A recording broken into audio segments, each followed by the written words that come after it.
Olá, me chamo José Hilton, sou aluno do curso de Engenharia de Barragens e Rejeitos. Estou aqui para apresentar um trabalho, disciplina, em que a gente tem que apresentar um estudo de caso, no qual a gente vai apresentar as causas, os motivos, os impactos de um rompimento de barragem.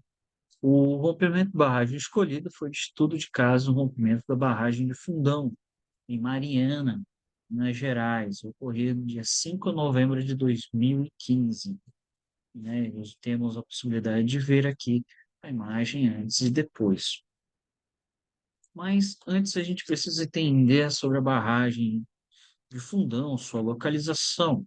Então temos algumas definições. Ela fica na região da cidade, do município, né, de Mariana, Minas Gerais, ficando em torno de 35 quilômetros do centro da cidade de Mariana. A barragem de rejeito era uma barragem de rejeito denominada Fundão. Ela era controlada pela Samarco, porém era um grupo, um grande grupo em que a Vale também fazia parte.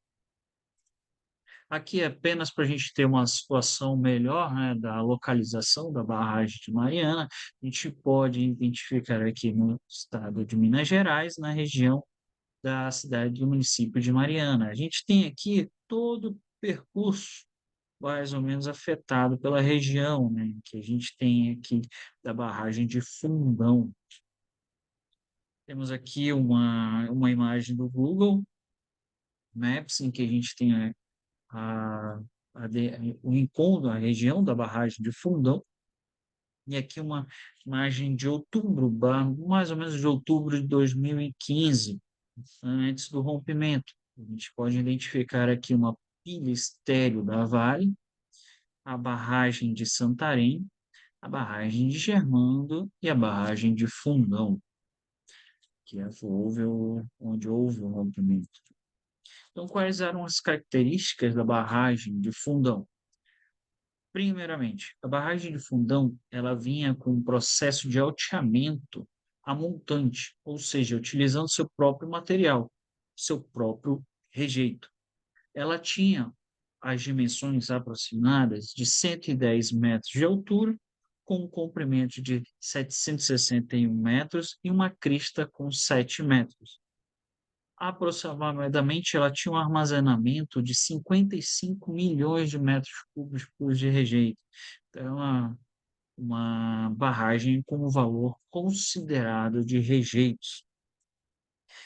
Para a gente entender um pouco do processo e como ocorreu esse rompimento, é interessante a gente entender o que é o processo de alteamento a montante que foi utilizado pela Samarco na barragem de Fundão. O que consiste o método de alteamento a montante, né? Temos uma técnica que é muito antiga, uma técnica mais antiga, num processo simples e mais econômico para a mineradora, porque ela vai utilizar seu próprio rejeito. Então, ela não vai ter que procurar em jazidas, não vai ter esse todo cuidado de fazer um arrancamento nesse processo. Ela consiste basicamente numa etapa inicial, que é a construção de um dique de partida, e aí, a partir desse dique, você começa a fazer uma disposição de rejeito feita por espigotamento em direção à montante dessa barragem. Então, logicamente, em simetria ao dique. Então, o que que a gente vê? Temos aqui o dique de partida, logicamente construída com o solo, temos uma fundação bem feita, e aí, quando a gente tem a necessidade desse alteamento a montante, a gente pega a simetria, simetricamente o eixo da crista, o eixo do dique de partida, e começamos a fazer o espigotamento do disposição desse rejeito a montante. E vamos criando, né? A partir dessa praia que temos aqui, vamos aumentando e vamos criando essa nova barragem, esse novo dique, ou seja, embaixo do dique de partida. E todo o processo é contínuo, ou seja, quando esse essa parte já estiver totalmente saturada, totalmente já compactada, toda feita, iniciamos um novo processo de espigotamento contínuo, isso aí, né? Então, temos esse processo. Porém, a Agência Nacional de Mineração, ela proibiu a utilização desse tipo de barragem. Mas por quê? Por que houve essa proibição? Devido aos acidentes, aos rompimentos de barragens que vinham ocorrendo. Então, quando você tem o processo de alteamento a montante, alguns detalhes devem ser observados, principalmente na hora que você estiver no espigotamento. Quando você está nesse processo dessa segunda barragem, né, desse segundo dique aqui, muitas vezes você não sabe realmente como que está o comportamento desse material aqui embaixo. Então, às vezes, eles poderá estar em saturação, ou seja, ter uma quantidade de líquido maior do que é aparente aqui embaixo.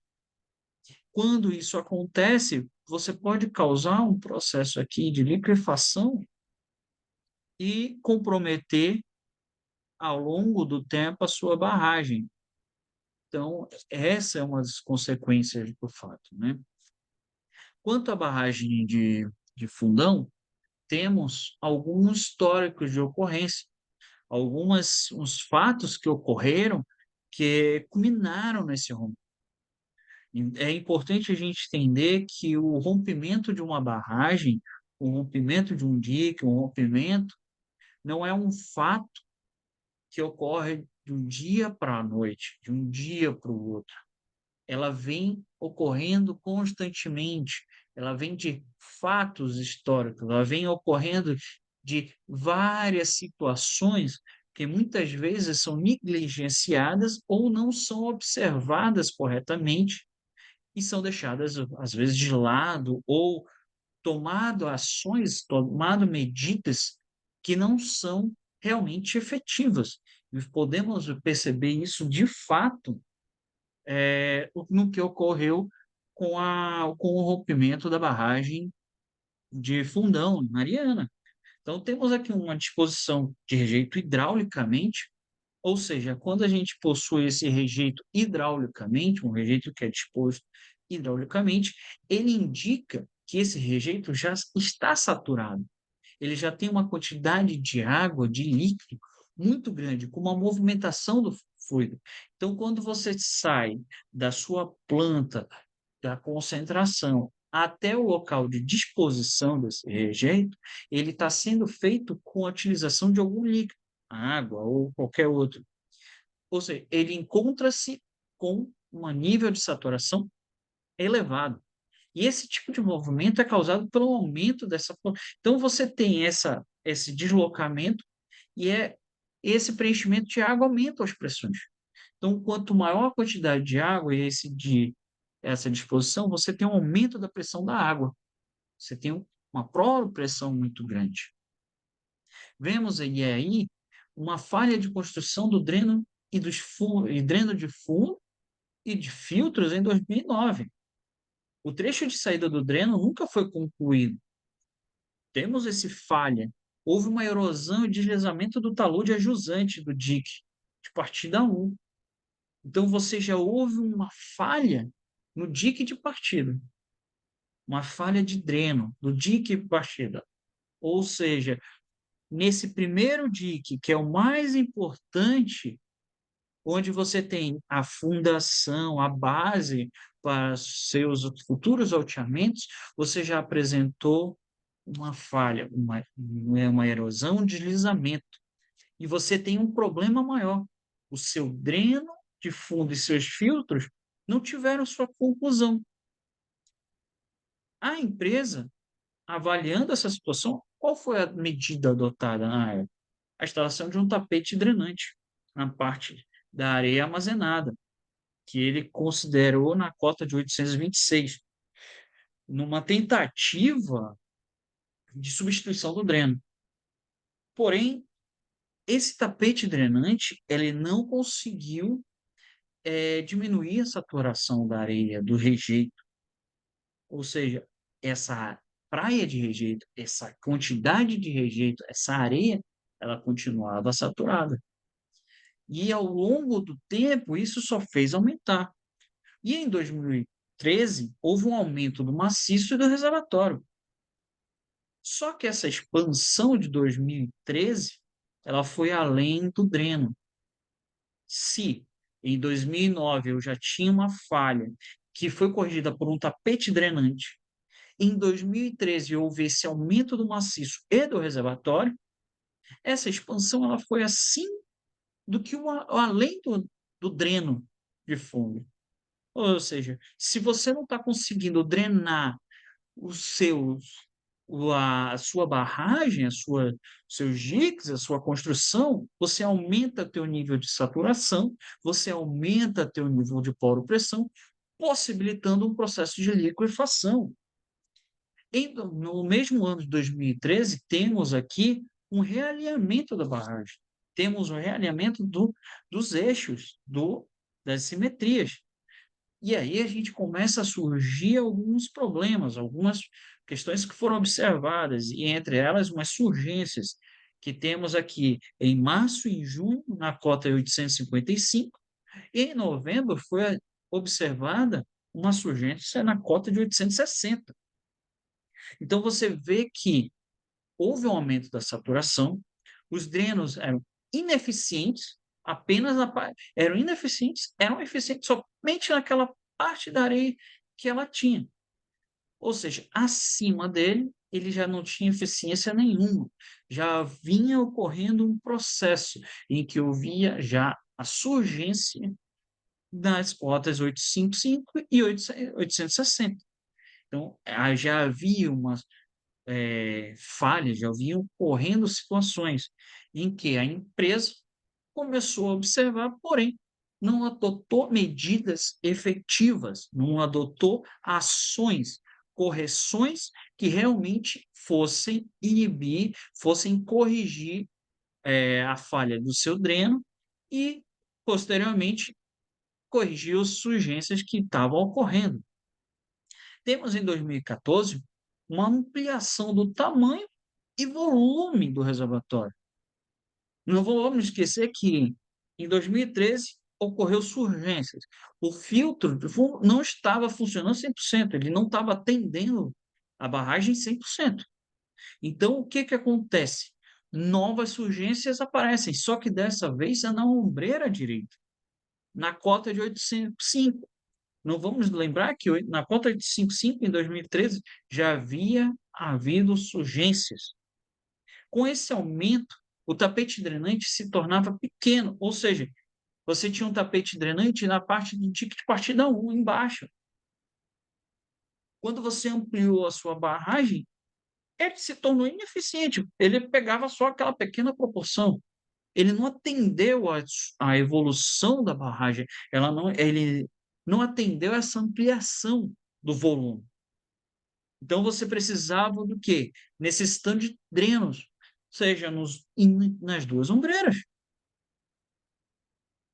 Era necessário.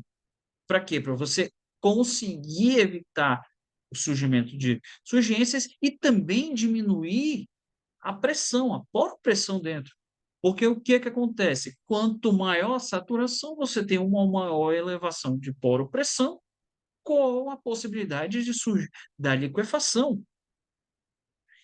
E essa marca deixou essa parte negligente, se atentou a poucos detalhes. Porém, uma nova instalação de tapetes drenantes ocorreram nas duas ombreiras em 2015. E você mantém a saturação interna. Você mantém. Porém, ela não foi eficaz, não controlou a saturação do rejeito. Qual era a necessidade? Você ter drenos de fundo, filtros eficazes, a construção desses filtros. Processo que é caro, precisa de uma análise técnica, precisa de um acompanhamento técnico. Porém, não foi feito. E o que aconteceu em 5 de novembro de 2015? Houve o rompimento da barragem. Por quê? Não houve o cumprimento de segmento não houve realmente uma ação eficaz da Samarco para evitar essa saturação do rejeito. Então, o que que a gente tem como causas do rompimento da barragem rompimento de barragem de Fundão, em Minas Gerais, na região de Mariana? A, a realização do recuo do eixo com material saturado. Samarco realizou modificações, recuo do eixo, que a gente observou aqui, realinhamento barragem em 2013, com o material que estava saturado. Ele ainda tinha grande quantidade de saturação. Ele não tinha um controle de sedimentação. Ele tinha uma taxa de alteamento muito alta. A taxa de alteamento praticada pela Samarco na barragem de Fundão estava elevada. Ele precisava reduzir a velocidade dessa taxa de alteamento, porque quando você reduz essa taxa de alteamento, você dá tempo para a água, para que aquela pressão diminua e aquele fluido consiga sair. Mas não, quando você tem uma taxa elevada, é muito rápido aquilo. Você está subindo uma velocidade alta e você não está dando tempo para essa pressão diminuir. E uma falha de drenagem interna. Vimos isso desde 2009, em que houve um comprometimento e uma não conclusão do fluido do filtro de fundo, ou seja, e do dique de partida, ou seja, do dique principal, do dique de saída, que comprometeu todo o processo de alteamento, todo o processo de operação da barragem. Com isso, com o rompimento da barragem em 2015, tivemos diversos impactos. Temos impactos ambientais, temos impactos materiais e humanos. O que que a gente pode dizer de impactos ambientais?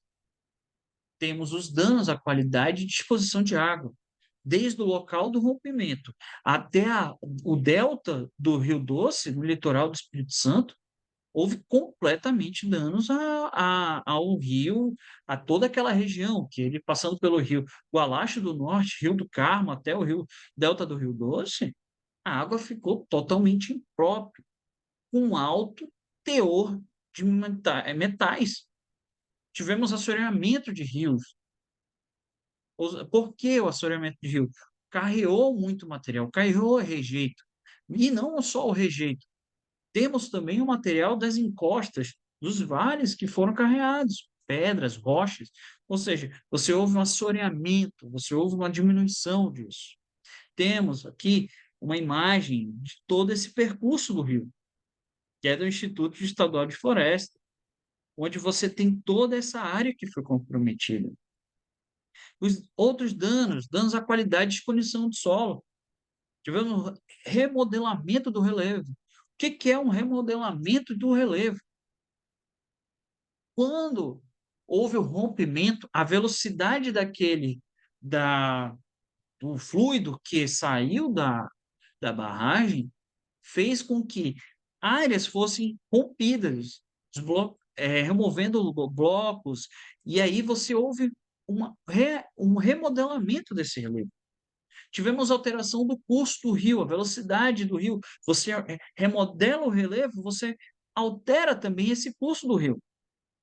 Tivemos elevados teores de elementos químicos no solo, elementos que contaminaram não só a camada superfície, a camada vegetal, mas também camadas mais profundas. Eram metais fortes, elevados índices e baixa quantidade de nutrientes. Ou seja, quando eu tenho elevados elementos químicos no solo, eu mato os nutrientes. E não só naquela camada vegetal, eu tenho um comprometimento de várias camadas do solo, comprometendo até o processo de reflorestamento, processos que estão levando anos para voltar a uma vida normal. Temos também danos à biodiversidade, impactos à fauna e flora. Aproximadamente 374, 75 quilômetros hectares de áreas cobertas por florestas. 384 quilômetros quilômetros, não, 384 hectares de Mata Atlântica danificados. E aí os impactos ambientais. Temos também os impactos materiais, ou seja, os impactos financeiros para a região, para o município de Mariana. Tivemos a interrupção da produção mineradora, minerária da região, que era um grande, ou seja, você afeta o município e todas as regiões que ali viviam. Você tinha houve um prejudicamento da produção agropecuária da região. Você contaminou solo, você contaminou a água, você houve uma contaminação geral. Você não só interrompeu a produção minerária, você comprometeu o solo, a água. Então, produções agropecuária houve comprometimento, além do grande impacto comércio varejista e atacadista da região. Se você não tem isso aí e acaba virando efeito cascata. Se você não tem uma produção, você tem uma produção mineral, você tem uma riqueza naquela região, você tem uma produção agropecuária, e isso move o mercado comércio, move o comércio varejista e atacadista da região. E aí você vem destruindo isso, você afeta os comércios da região, além da dos impactos na infraestrutura total daquela região. Você comprometeu as cidades, você comprometeu as vias de acesso, você comprometeu os deslocamentos entre cidades, entre os estados daquela região. No primeiro momento do rompimento, só se chegava na represa se fosse de helicóptero. Então, você teve esse impacto que durou tempos até você ter um acesso, até a população conseguir chegar até na sua casa que foi destruída. Quanto aos impactos humanos, a gente não pode deixar de falar a perda de vidas humanas, de trabalhadores e moradores da região. Muitos não sabiam o que estava, não soube o que estava acontecendo, né? E as ações da empresa, as ações que a empresa, né? Que a gente pode falar? Para a PF, para a Polícia Federal e o Ministério Público, houve problemas na construção do reservatório. Isso ficou evidente desde 2009, desde aquela houve a falha do processo, a falha construtiva no dreno de fundo, que não foi concluída e adotou-se um tapete drenante, além do processo de você altear muito rápido, ter um alteamento, uma taxa de alteamento elevada. Tivemos falha no monitoramento e controle da barragem, processo importante em que as equipes de geotecnia, junto com a equipe da própria barragem, devem executar constantemente. Não houve uma, uma seriedade para o surgimento das surgências nas cotas definidas. Houve negligência dessa marca, quantos problemas detectados pelos consultores. Houve consultores, houve relatórios informando, precisa ser tomadas medidas. Porém, essa marca negligenciou essas observações, esses problemas detectados, e adotou apenas medidas pontuais para quê? Como a colocação de tapetes drenantes. Então, você tem uma soma de fatores que culminaram no rompimento da barragem e uma negligência. Houve negligência da empresa, houve negligência da empresa quanto à não realização de ações, quanto aos problemas detectados, junto à falha de monitoramento e controle da barragem, porque monitoramento e controle da barragem também faz parte da empresa. E quando a empresa não realiza essa atividade com seriedade e observando os pontos, você somatiza falhas, pequenas falhas, que ao longo do tempo, podem acarretar num rompimento. Era possível ter evitado, um rompimento da barragem? Sim, isso fica claro no que o Ministério Público fala, quanto à ação da Samarco em negligenciar os problemas detectados, em você não propor uma solução efetiva e definitiva quanto à falha, à falta de construção de um dreno de fundo, a falha dos filtros. Quando você negligencia isso, você está possibilitando uma falha, possibilitando uma possível rompimento. Mas quando você toma ações para que essa esses problemas detectados são corrigidos, você começa a evitar o rompimento, você começa a evitar danos. Então, era possível ser evitada o rompimento da barragem de Fundão? Sim, com ações corretivas, seguindo o plano de ação para corrigir falhas. Quando você fala dessa maneira, você tem como evitar essas situações. Então, o rompimento da barragem de Brumado, o rompimento da barragem de Fundão, ela foi uma soma de falhas da empresa que acarretou no rompimento de barragem. Dessa forma, eu espero ter auxiliado, ter apresentado o trabalho de uma maneira clara e que todos tenham entendido.